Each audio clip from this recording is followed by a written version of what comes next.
Ano ang moment ng buhay mo na sinabi mo na hindi na pwede na ganito na lang? When I saw my parents na naghihirap in terms hindi man totally sa pera, pero yun talagang physically, emotionally, mentally, nakita ko talaga yung challenges nila. So that time, because nakahawak ako ng negosyo namin sabi ko sa sarili ko na hanggang kailan na ganun yung parents ko. So kung hindi ko siya sisimulan, sino?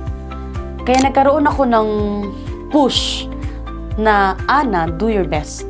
Kailangan mo ng bilisan. Kasi kailan mo pa ba pwedeng pagpahingahin ng magulang mo na hindi na sila gigising dahil sa alarm clock, gigising sila ng alas 12, alauna, magbabangka, babiyahin ng 2 to 3 hours, tapos uuwi, 2 to 3 hours na naman. Minsan malaki yung alon, na-experience pa namin, nalubog yung bangka namin. Yung, alam mo yung mga ganong experiences na paulit-ulit siyang nangyayari for how many years. And sabi ko, kung wala akong gagawing bago ngayon, wala ding pagbabago mangyayari sa buhay namin. Kaya that time, nung nakita ko na tong negosyo na to, yun yung nagpa-push sa akin talaga. Na, Ana, kailangan mong bilisan, kailangan mo na magpa-resulta. Kasi kung wala pa akong resulta ngayon, wala silang reason na, itigil na natin to kasi kumikita naman ang anak natin. Hindi Ang sasabihin nila, wala kang income Paano kami titigil? Paano namin kayo susuportahan? Iyon yung masakit sa akin bilang anak na they are working so hard. Till now, hindi ako nakakatulong. Kasi sabi ko that time, nung pumunta na ako ng Cebu, talagang all my heart, I give my best. Lahat ng kasipagan, sinalpa ko. Lahat ng creativity, ginawa ko.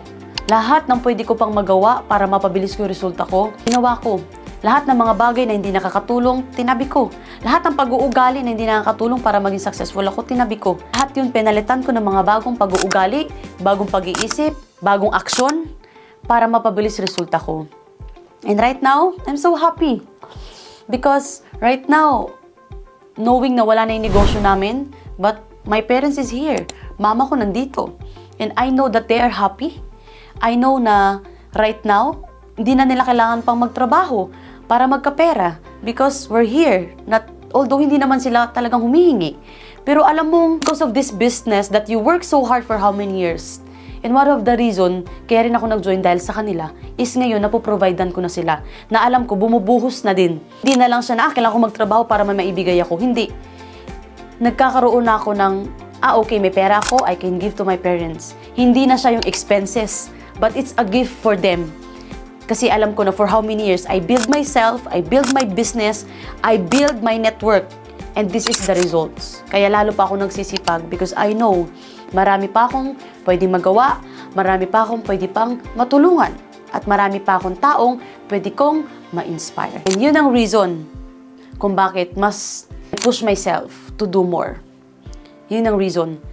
And now, of course, na pwede, na paulit-ulit nangyayari. Kaya kailangan na natin gawa ng bago. At kailangan nang i-assess, bakit ba paulit-ulit nangyari? Kasi ganito. May paulit-ulit din na ginagawa na hindi nakakatulong sa network. Kaya paulit-ulit siyang nangyayari. Kaya ngayon, mabilis na ako mag-assess. Mabilis na ako mag-correct sa sarili ko. Mabilis na ako magtapik. Uy, Ana, hindi to tama. Ito gawin mo. Mabilis na. Snappy na siya. Hindi na siya yung pinapatagal ko pa ng how many days, how many weeks. Hindi na.